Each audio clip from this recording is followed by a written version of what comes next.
അങ്ങനെ കുറേ കാലത്തിൻ്റെ ശേഷം ഒരു ട്രിപ്പ് പോവാണ്. അപ്പോൾ പാക്കിങ്ങും കാര്യങ്ങളൊക്കെ കഴിഞ്ഞ് ഒക്കെ റെഡിയായി. ഇതെന്താണെന്ന് അറിയോ? ഇത് നമ്മുടെ ഒരു സ്റ്റിക്കാണ്. അന്നേ ഡോക്ടർ പറഞ്ഞിരുന്നു എവിടെ പോകുമ്പോൾ സ്റ്റിക്ക് എടുത്തിട്ട് പോകണം, ലിഗ്മെൻറ്റ് ഇഷ്യൂ ഉള്ളതുകൊണ്ട് നിന്ന്. അപ്പോൾ എല്ലാം റെഡിയാണ്. അങ്ങനെ കുളിച്ച് റെഡിയായി പോവാൻ നിൽക്കുകയാണ്. ഞാൻ ഈ യൂട്യൂബിലും ഇൻസ്റ്റയിലൊക്കെ വീഡിയോ ഇടുമ്പോൾ അതിൻ്റെ അടിയിൽ വരുന്നൊരു കമൻറ്റാണ്, എന്താണ് ഈ ഐബ്രോ ഇങ്ങനെ, ഈ സൈഡിലത്തെ ഐബ്രോ ഇങ്ങനെ ചുണ്ടൻ വെള്ളം തിരിച്ച് വെച്ചാൽ മാതിരി. നമ്മളുടെ ഫെബ്രുവരിയിലത്തെ ആ ഒരു വലിയ ആക്സിഡൻറ്റ് കഴിഞ്ഞതിന് ശേഷം ആയതാണ് അങ്ങനെ. അല്ലെങ്കിലും അത്രയ്ക്ക് പെർഫെക്റ്റ് അല്ല. ഇവിടെ കണ്ടില്ലേ ഒരു കട്ട് വന്നുകൊണ്ട്. അപ്പോൾ മേടിച്ചൊരു സംഭവമാണ് ഈ ഐബ്രോ പെൻസിൽ. സ്വിസ് ബ്യൂട്ടിയുടെ ഒരു ഐബ്രോ പെൻസിലാണ്. അപ്പോൾ ഇതുകൊണ്ടൊന്ന് എഴുതി വെക്കാം, എന്താവും അറിയാലോ. കണ്ടോ? അപ്പം അങ്ങനെ അതുകൊണ്ട് എഴുതി. അത് എത്രത്തോളം ശരിയായെന്ന് എനിക്ക് വലിയ പിടുത്തമില്ല, പരിചയമില്ലാത്തതുകൊണ്ട്. അപ്പം ശരി, പോവാനുള്ള ഒരുക്കങ്ങൾ, ബാക്കി കാര്യങ്ങളൊക്കെ നോക്കട്ടെ. മുടി ഇങ്ങനെ അല്ല കേട്ടോ, മുടി മറ്റേ നമ്മുടെ സ്ഥിരം കൊണ്ട കെട്ടി വയ്ക്കണം. അപ്പോൾ അതിന് മേടിച്ചതാണ് ഈ ഹെയർ ഫിനിഷിങ് സ്റ്റിക്ക്. കാരണം വെച്ചാൽ എനിക്ക് കുട്ടി കുട്ടി മുടികളുണ്ടേ, നമ്മൾ മുടി ഇങ്ങനെ കൊണ്ട കെട്ടി വെച്ചാലും അതൊന്നും ഇങ്ങനെ പോരും. അപ്പോൾ അതൊക്കെ വെച്ച് റെഡിയാക്കണം. ഓക്കെ, ഇതാ കണ്ടോ, ഇങ്ങനെ ഞാൻ മുടി കെട്ടിക്കഴിഞ്ഞാൽ എൻ്റെ ഫ്രണ്ട്സൊക്കെ എന്നെ നല്ലോണം കളിയാക്കും. പക്ഷേ എന്താണെന്നറിയില്ല, എവിടെ പോകുമ്പോഴും ഇങ്ങനെ കെട്ടിയാലാണ് ഒരു കംഫർട്ടബിൾ. ഇതാ മറ്റേ ഹെയർ സ്റ്റിക്ക് തേച്ചതാണ്, കൊള്ളാട്ടോ. അത് എന്താ പറയുക, നന്നായിട്ട് നിൽക്കുന്നുണ്ട്. ബാക്കി ഇനി ഓട്ടോയിലൊക്കെ പോകുമ്പോൾ പറയാം അതിൻ്റെ ബാക്കി. എവിടേക്കാണ് പോകണമെന്ന് പറഞ്ഞില്ലേ, അതല്ലേ ഇപ്പോൾ ആലോചിക്കുന്നത്. പറയാം. നമ്മളിപ്രാവശ്യം 2 ദിവസത്തെ ട്രിപ്പാണ് പോണത്. അപ്പോൾ ഇപ്രാവശ്യം തൊട്ടിട്ട് ഇങ്ങനത്തെ ട്രിപ്പുകളിൽ എനിക്ക് ചിലവായ കാശിൻ്റെ കണക്കും കൂടെ ഞാൻ ഉൾപ്പെടുത്താൻ ശ്രമിക്കാം. ഇതൊക്കെ എത്രത്തോളം പ്രാവർത്തികമാവുമെന്ന് എനിക്കറിയില്ല, ഞാനിതുവരെ അങ്ങനെയൊന്നും ചെയ്തിട്ടില്ല, എന്നാലും ശ്രമിക്കാം. ഓക്കെ, അപ്പോൾ ഇപ്പോഴും എവിടേക്കാണ് പോകണമെന്ന് പറഞ്ഞിട്ടില്ല, അതല്ലേ. അപ്പോൾ പോണത് എവിടേക്കാന്ന് വെച്ച് കഴിഞ്ഞാൽ നമ്മൾ വിജയനഗര സാമ്രാജ്യത്തിൻ്റെ തലസ്ഥാനം, മനസ്സിലായില്ലേ, അവിടേക്ക് തന്നെ. അപ്പോൾ ബാക്കിയുള്ള എല്ലാ വിശേഷങ്ങളും പറയാം. ബൈ. ഇപ്രാവശ്യം ചെലവ് ചുരുക്കണതിൻ്റെ ഭാഗമായിട്ട് വീട്ടിൽ തന്നെ ഫുഡ് ഉണ്ടാക്കി കൊണ്ടുപോവാണ്. പിന്നെ ഇനി മുതൽ അങ്ങോട്ടുള്ള യാത്രയുടെ പ്രത്യേകത എന്താണെന്ന് വെച്ച് കഴിഞ്ഞാൽ എൻ്റെ കൂടെ ഒരു പുതിയൊരാളും കൂടെ ഉണ്ട്. അത് എല്ലാ യാത്രയ്ക്കും ഉണ്ടാവും. അതാരാന്നല്ലേ, അത് ഞാൻ ഈ യാത്രയുടെ അവസാനം ഞാൻ പറയാം. ഓക്കെ, അപ്പോൾ ശരി, പോയിട്ട് വരാം. ബൈ.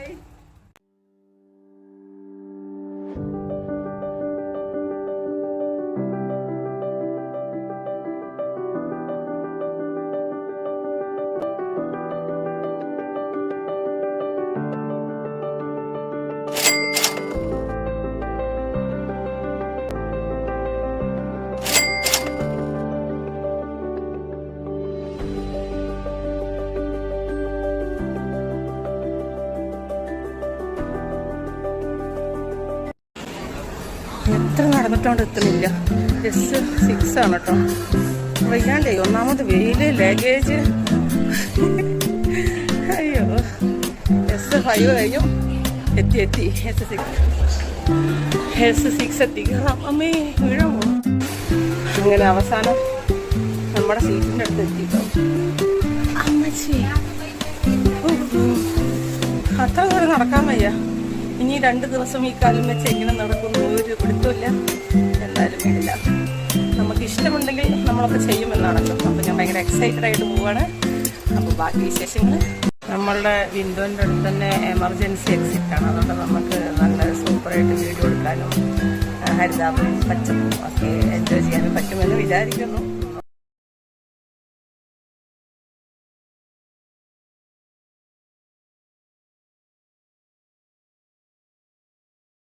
അങ്ങനെ നമ്മുടെ ട്രെയിൻ മൂവ് ചെയ്യാൻ തുടങ്ങി. ഭയങ്കര എക്സൈറ്റഡ് ആയിട്ട് പോയിക്കൊണ്ടിരിക്കുകയാണ്. രാത്രി 1:45 അവിടെ എത്തുക. അപ്പം എല്ലാ വിശേഷങ്ങളും വീഡിയോസ് എല്ലാതും വഴിയേ പറയാം. അപ്പോൾ ബൈ. എനിക്ക് പൊതുവെ വീട്ടിൽ നിന്ന് അങ്ങനെ ചായ കുടിക്കുന്ന ഒരു സ്വഭാവമില്ല, പക്ഷെ പുറത്തിറങ്ങി അപ്പം ചായ കാപ്പി വേണം.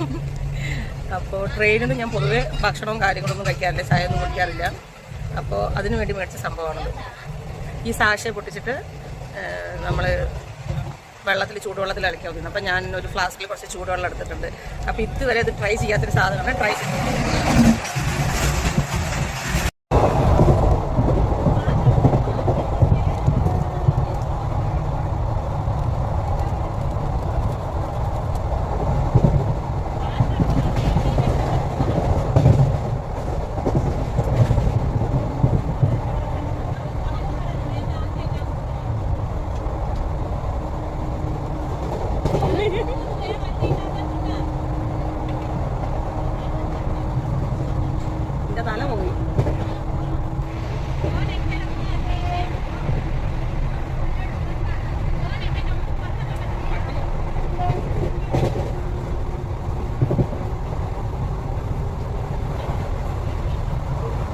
ട്രെയിൻ യാത്രയിൽ നല്ലൊരു സംഭവമാണ് അത്.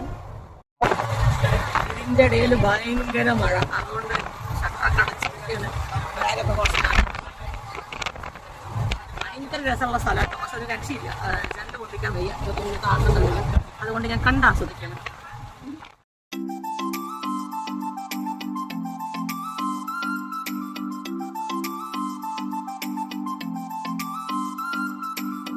അങ്ങനെ നമ്മൾ ഇപ്പം എവിടെ ചോദിച്ചാൽ റേണിഗുണ്ട ജംഗ്ഷൻ. ഇവിടുന്ന് എന്താണ് തിരുപ്പതി പോകാനുള്ള കുറേ ആൾക്കാർ ഇവിടുന്ന് ഇവിടെ ഇറങ്ങും കേട്ടോ. ഈ ട്രെയിൻ റേണിഗുണ്ട കഴിഞ്ഞ് പിന്നെ തിരുപ്പതിക്ക് ഇല്ലാത്തതുകൊണ്ട് ഇവിടെ ഇറങ്ങിയിട്ട് തിരുപ്പതി പോകുന്ന ആൾക്കാരുണ്ടാവും. ചെന്നൈയിൽ നിന്ന് കുറേ ആൾക്കാർ അങ്ങനെ ഇവിടെ ഇറങ്ങി പോകുന്ന ആൾക്കാരുണ്ടാവും. വേറെ നമ്മൾ തിരിച്ചു വരുമ്പോൾ ഈ സ്റ്റേഷനിൽ ഇറങ്ങിയിട്ടാണ് നമ്മൾ തിരിച്ച് വീട്ടിൽ പോവുക. അതെന്താണെന്ന് പറഞ്ഞത്.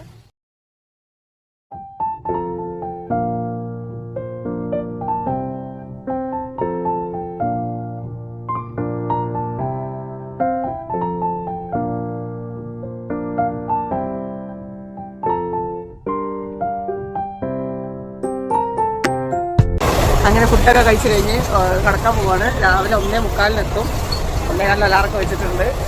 എന്താവും അറിയില്ല, അറിയാത്തൊരു സ്ഥലത്തേക്ക് പോകണല്ലേ, എക്സൈറ്റ്മെൻറ്റ് നല്ലോണമുണ്ട്. അപ്പോൾ ശരി, ഗുഡ് നൈറ്റ്, ഗുഡ് മോർണിംഗ്. അങ്ങനെ നമ്മൾ ഹൊസൈപേട്ട ജംഗ്ഷനിൽ ഇറങ്ങാൻ പോവുകയാണ്. അപ്പോൾ ആദ്യമായിട്ട് ഒരു സ്റ്റേഷൻ, സത്യം പറഞ്ഞാൽ ഞാൻ അതിൻ്റെ പേര് പോലും ഇപ്പോൾ ഇതിന് വരാൻ വേണ്ടി സെർച്ച് ചെയ്തപ്പോഴാണ് അറിയണത്. പിന്നെ ഭാഷ അത് വലിയൊരു പ്രശ്നമാണ്. എന്തായാലും നോക്കാം, അവിടെ പോയിട്ട് ഇറങ്ങിയിട്ട് ബാക്കി വിശേഷങ്ങൾ പറയാം. ട്രെയിൻ ഇറങ്ങിയിട്ട് നമുക്ക് AC വെയിറ്റിംഗ് ഹാൾ വേണമെങ്കിൽ ഇവിടെ ഹൊസൈപേട്ട ജംഗ്ഷനിലുണ്ട് കേട്ടോ, കാണിച്ചു തരാം.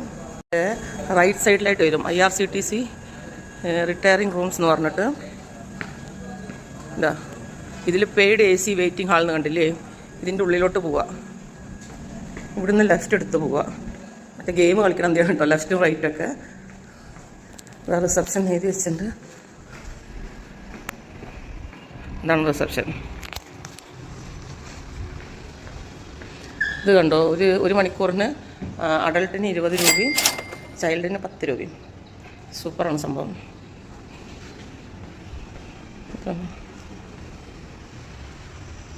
ഇതാണ് AC വെയിറ്റിംഗ് ഹാൾ. പിന്നെ ഇത് ടോയ്ലറ്റ്, ജെൻസിൻ്റെയും ലേഡീസിൻ്റെയും വേറെ വേറെ ഉണ്ട്. അപ്പോൾ നമ്മൾ AC വെയിറ്റിംഗ് ഹാളിൽ നിന്ന് ഒരു 6 മണിക്ക് പുറത്തിറങ്ങിയതാണ്. പിന്നെ വെയിറ്റിംഗ് ഹാൾ സൂപ്പറായിരുന്നു. കുറച്ച് നേരം കിടന്ന് ഉറങ്ങാൻ പറ്റി. നല്ല സേഫാണ്, നല്ല നീറ്റ് ആൻഡ് ക്ലീനാണ്. അപ്പം ഇനി നമുക്ക് കുറച്ച് നടക്കാം. ഇങ്ങനെ നമ്മൾ ഹൊസൈപേട്ട റെയിൽവേ സ്റ്റേഷൻ്റെ പുറത്തിറങ്ങി. ഇതുണ്ടോ, സംഭവം ഒരു വലിയൊരു റെയിൽവേ സ്റ്റേഷനാണ്. നല്ല സൗകര്യങ്ങളുണ്ട്. ഇവിടുന്ന് 1 കിലോമീറ്ററാണ് ഹൊസൈപേട്ട ബസ് സ്റ്റാൻഡിലേക്കുള്ള ദൂരം. അപ്പോൾ അവിടുന്ന് ബസ് പിടിച്ചിട്ട് വേണം നമുക്ക് ഹംപിയിലോട്ട് പോകാൻ. രാവിലെ നല്ല തണുപ്പുണ്ട്, നല്ല സംഭവം സൂപ്പറായിട്ടുണ്ട്. ഉണ്ടാവും. അപ്പം ഇനി ബാക്കി വിശേഷങ്ങൾ പറയാം. രാവിലെ ഒരു നടത്തായിക്കോട്ടെ എന്ന് വിചാരിച്ചിട്ട് നടക്കാൻ തുടങ്ങിയതാണ്. ഇങ്ങോട്ട് പോകണം. ആ കാണുന്ന അവിടുന്ന് നേരെ പോകണം കേട്ടോ. നേരത്തെ ചെറിയൊരു തെറ്റ് പറ്റി, റൈറ്റിലേക്ക് എടുക്കണം എന്ന് പറഞ്ഞു. റൈറ്റിക്കല്ല, അവിടുന്ന് നേരെ പോകാം. വരുന്ന വഴിക്കൊരു വലിയ കൃഷ്ണ പാലസ്. ഇനി ഒരു 300 മീറ്റർ നടക്കണം. ഈ പുറമേതലും വെച്ചുകൊണ്ട് ബാഗിട്ട് നടക്കണം. ഇത്ര ഉള്ള കാര്യമല്ല, പക്ഷെ എന്നാലും കുഴപ്പമില്ല. രാവിലെ നമ്മൾ ഹൊസൈപേട്ട ബസ് സ്റ്റാൻഡിലെത്തി. ഇനി ഹംപിക്കുള്ള ബസ് എവിടെയാണെന്ന് നോക്കണം. എൻ്റെ ഒരു അറിവ് വെച്ചിട്ട് ഞാൻ കുറച്ച് ഗൂഗിളിലൊക്കെ സ്റ്റഡി ചെയ്ത് വന്നുകൊണ്ടേ 12ാം നമ്പറിലാണ് കിടക്കുക എന്നാണ് ഞാൻ കേട്ടിരിക്കുന്നത്. എന്തായാലും പോയി നോക്കാം.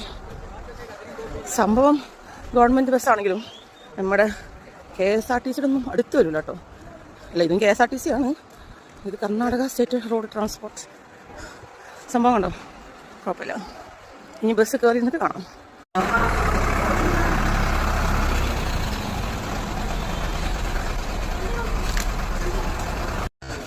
അമ്മച്ചി, ഇതാണ് നമ്മുടെ ഹംപി ബസ്. കുറച്ച് നേരം ബസ്സുകാർ ഒന്ന് കുഴക്കിട്ടോ. അത് ഇവിടെ അല്ല, അവിടെയാണ്, ഇന്ന സ്ഥലത്താണ് വരിക എന്നൊക്കെ പറഞ്ഞിട്ട് എന്നാലും തേടിപ്പിടിച്ച് കണ്ടുപിടിച്ചു.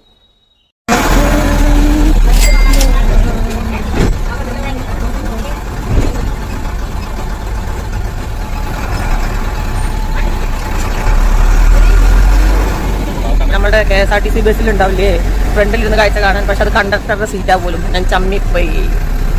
രാവിലെ തന്നെ എല്ലാം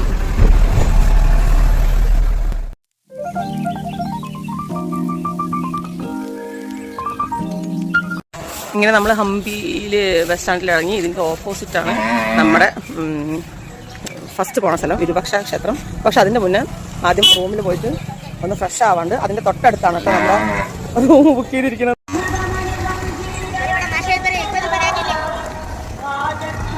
കണ്ടോ, ഇതൊക്കെ ഞാൻ വിശദമായിട്ടുള്ള വീഡിയോ ഇടുന്നതാണ്. ഞാൻ ഇപ്പോൾ തൽക്കാലം വന്ന ഒരു എക്സൈറ്റ്മെൻറ്റിൽ നമുക്കുണ്ടാവുമല്ലോ, ആ ഒരു ഇതിലെടുത്തതാണ് ഇതൊക്കെ.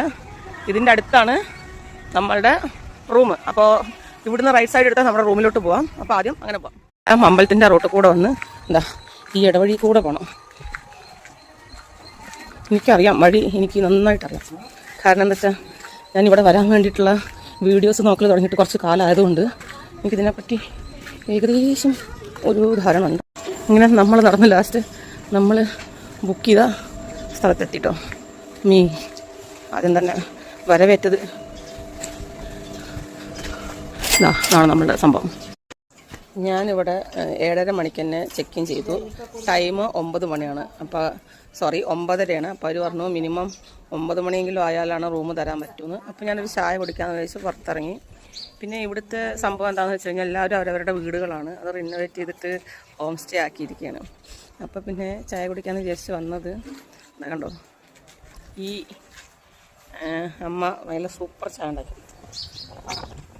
പിന്നെ നമ്മുടെ കുഴിപ്പനിയാരല്ലേ, ആ സംഭവങ്ങളൊക്കെ ഉണ്ട്. അപ്പോൾ ഇതും ചായയും കുടിച്ച് കുറച്ച് വീഡിയോ ഒക്കെ എടുത്തിട്ട് പിന്നെ തിരിച്ച് വന്ന് ഫ്രഷ് ആയിട്ടാവാം ബാക്കിയുള്ള സ്ഥലത്തേക്ക് പോകാമെന്ന് വിചാരിച്ചിട്ടാണ്. വിജയനഗര സാമ്രാജ്യത്തെക്കുറിച്ചും ഹംപിയെക്കുറിച്ചുമുള്ള കൂടുതൽ വിവരങ്ങളുമായി അടുത്ത വീഡിയോയിൽ കാണാം.